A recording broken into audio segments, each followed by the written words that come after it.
नमस्कार दोस्तों, राधे राधे। आज के वीडियो में हम सुनेंगे चिड़ा और चिड़ी की कहानी।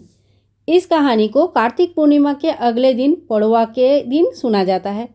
आटे से घर बनाया जाता है, आटे का चिड़ा चिड़ी बनाया जाता है और घर के बीचों बीच रखा जाता है। चिड़ा चिड़ी को पूजा करेंगे, टीका लगाएंगे, कलावा चढ़ाएंगे, वस्त्र पहनाएंगे और फिर घर में सारा सामान रखेंगे। चिड़ा चिड़ी को खील बतासा का भोग लगाते हैं और इस दिन खिचड़ी की भी भोग लगाया जाता है। ठाकुर जी को खिचड़ी और आम का अचार का भोग लगता है। घर की इच्छा तो सभी को होता है। कार्तिक पूर्णिमा के अगले दिन यानी कि मार्गशीर्ष महीने की पहले दिन पड़वा के दिन हमें बनानी है इस तरह का घर जो हम आटे से, चावल से, गेहूं से यानी कि कोई अनाज से बना सकते हैं। इस तरह से घर मैं बनाकर आप लोगों को दिखाती हूँ। आप घर कैसे बना रही हूँ वो भी देख लीजिए और साथ साथ में सुनिए चिड़ा चिड़ी की कहानी। हाथ में थोड़ी सी फूल ले लीजिए, 1 लोटा जल तैयार करके रख लीजिएगा और ये कहानी हमें पूरा सुनना है। कहानी सुनने के बाद अगर अपने सुबह कहानी सुन रहे तो ये जल को अपने सूर्य भगवान को अर्घ्य दे दीजिएगा और अगर आप शाम को कहानी सुन रहे तो फिर ये जल को आप चंद्र भगवान को अर्घ्य दे दीजिएगा। मन ही मन हाथ जोड़ करके भगवान से यही प्रार्थना करेंगे कि हमारे भी अपना घर हो जाए, सुख शांति और समृद्धि से भरा अपना घर। तो चलिए आप शुरू करती हूँ मैं चिड़ा चिड़ी की कहानी। 4 चिड़िया थी, चारों कार्तिक मास में कार्तिक नहाती थी। पड़वा के दिन चारों चिड़िया ने सोचा कि चलो खिचड़ी बनाते हैं। एक चिड़िया चावल ले आई, एक चिड़िया दाल ले आई, एक चिड़िया घी ले आई और एक चिड़िया नमक ले आई। सब ने मिलकर खिचड़ी बनाई। सब ने सोचा कि पहले नहा लिया जाए और उसके बाद खिचड़ी खाते हैं। सब चिड़िया नहाने के लिए चली गई। पहले एक चिड़िया आई, उसे बहुत भूख लगी थी। उसने बाकी की चिड़िया कब आएगी इसके इंतज़ार नहीं किया, उसने खिचड़ी की भाप खा ली। दूसरी चिड़िया आई, उसने पानी पी लिया। तीसरी चिड़िया आई तो उसको भी बहुत भूख लगी थी, उसने खिचड़ी खा ली। चौथी चिड़िया जब आई तो उसने खुरचन खा ली। चारों चिड़िया इसके बाद मर गई। जिस चिड़िया ने भाप खाई थी वो राजा के घर राजकुमारी बनी। जिस चिड़िया ने पानी पिया था वो कुम्हार के घर पैदा हुई। जिस चिड़िया ने खिचड़ी खाई थी वो ब्राह्मण के घर जन्म लिया और जिस चिड़िया ने खुरचन खाई थी वो हाथिनी बनी।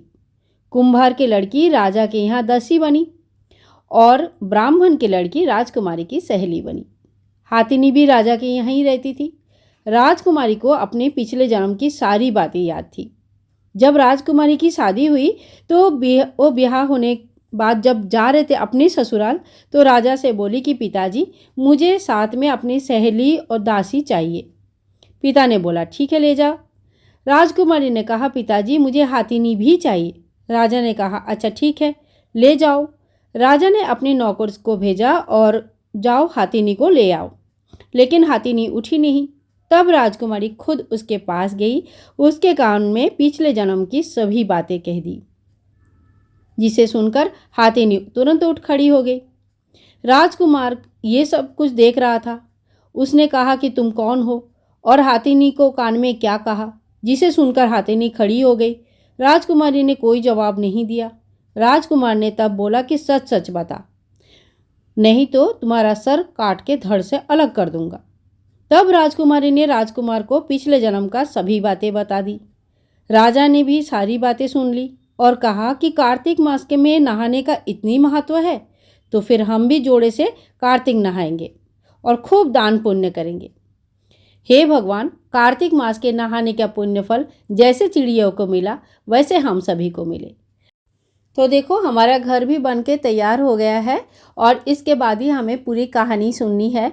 घर कैसे बनाना है, उनका पूजा कैसे करनी है, इसकी संपूर्ण वीडियो चैनल पर अपलोडेड है। आप चाहे तो उस वीडियो को एक बार ज़रूर देख सकते हैं।